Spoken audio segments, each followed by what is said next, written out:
Are you confused about the different types of cameras available and aren't certain which to get? Hang on to the end of this video because I'm going to review the advantages and disadvantages of DSLR, mirrorless, and video cameras so you can get the best camera for your needs and be shooting like a pro in no time. So you want to shoot video on a camera that's better than your smartphone, but you're not certain what to get? A DSLR or a mirrorless or a camcorder? The choice isn't as clear-cut as it once was a few years ago. DSLRs are getting better, and you can now get camcorders with DSLR-like features, including shooting video. I'm going to give you the pros and cons of each so you can make an informed decision as to which camera type to buy for your video and filmmaking needs. Hi, I'm Jim Costa.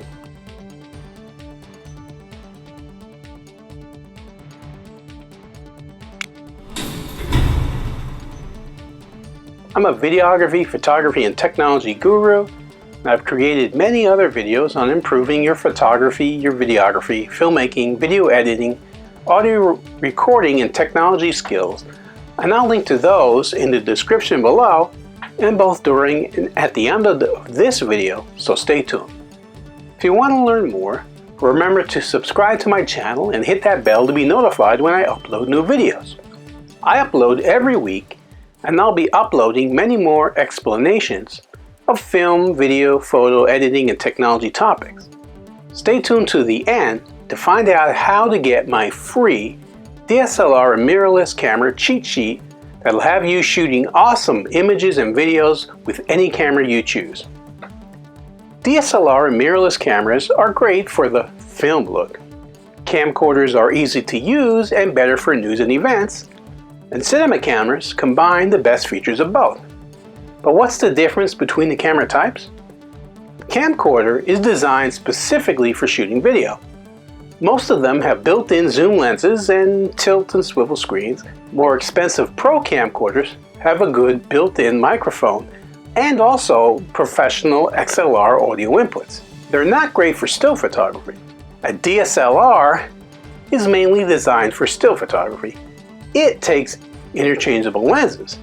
A mirror reflects the image up to the viewfinder, and then it flips up, blacking out the eyepiece when you take a photo. When you want to shoot video with it, you have to use the live view on the LCD screen instead because the mirror would be in the way.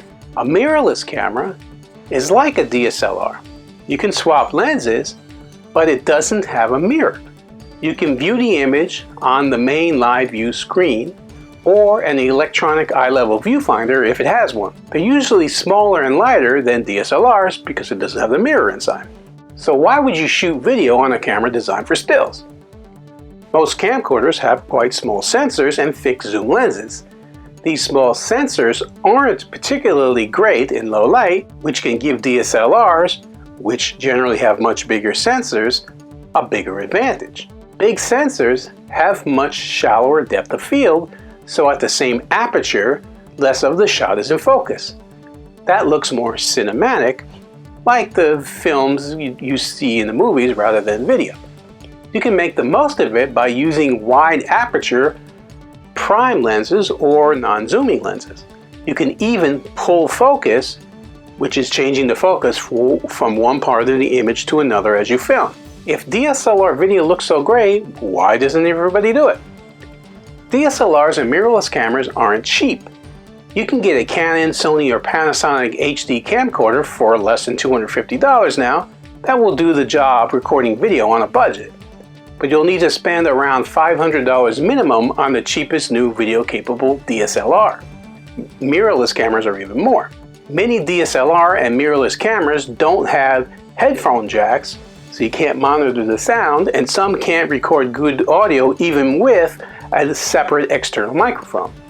So you may need to use a separate audio recorder of some type.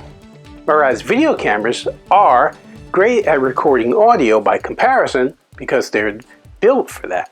Judging focus on a live view screen can be slow. You may need to magnify the image with a separate viewfinder, screen of some sort, or loop. If you're trying to hold focus on moving subjects, shallow depth of field can be a nuisance rather than an advantage, because things can go out of focus easy. DSLRs usually have great fast autofocus for stills, but the live view autofocus with the mirror up can be much slower, which means that your subject may go in and out of focus more often, especially when shooting video. These cameras can be awkward to hold steady and to move smoothly for video shots. You may need a tripod, a monopod, or a special rig such as a gimbal just to get good usable video. Most camcorders have good image stabilization, so they're easier to use handheld, generally speaking. DSLR sensors are designed to shoot high-resolution stills. Most current ones have at least 24 megapixels, but you only need about 2 megapixels for HD video. So some cameras, such as lower-priced or older models, just record video from some of the rows of pixels. It's called line skipping.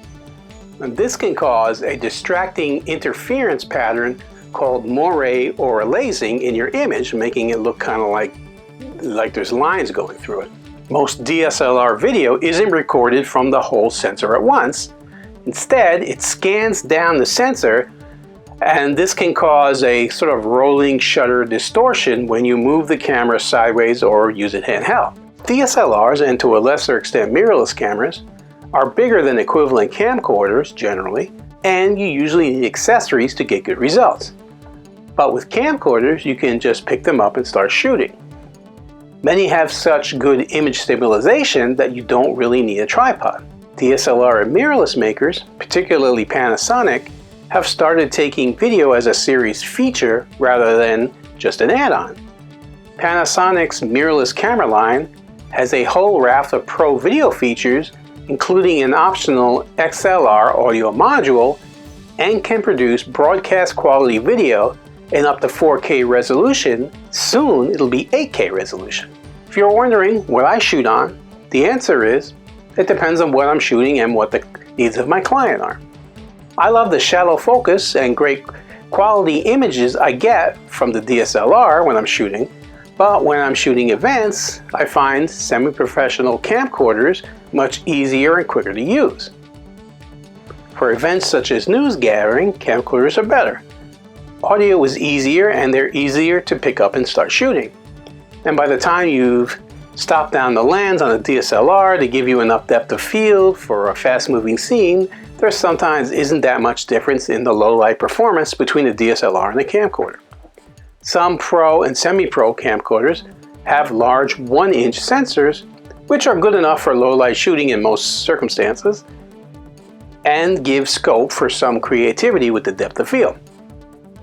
If you want to combine the advantages of camcorders and DSLRs, there are professional cameras available that have large Super 35mm sensors and also allow for interchangeable lenses. These are much better for filmmaking and have better video and sound quality.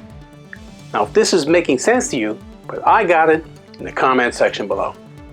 My question of the day is, just what camera is it that you're shooting with? Leave a comment below and let us know. I have a community of photographers, videographers, and filmmakers just like you on Facebook, where I share pro tips and tricks. It's called Video Producers and Content Creators. I love new members who want to share their work and learn from others. You'll find the link to that group in the description below. You want to see more videos like this?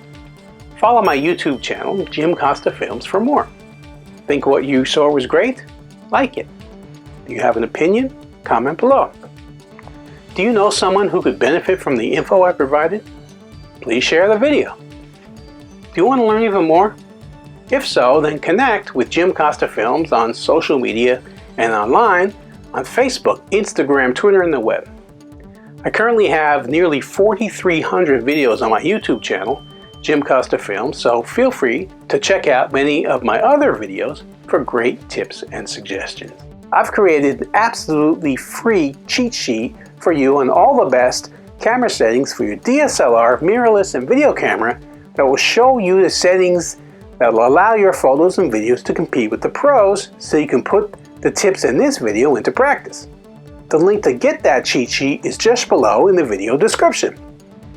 I've also created cheat sheets on other topics such as video editing, and now even offer training courses on editing using Adobe Premiere Pro, which is part of the Adobe Creative Suite. I'll link to those cheat sheets and training courses below as well.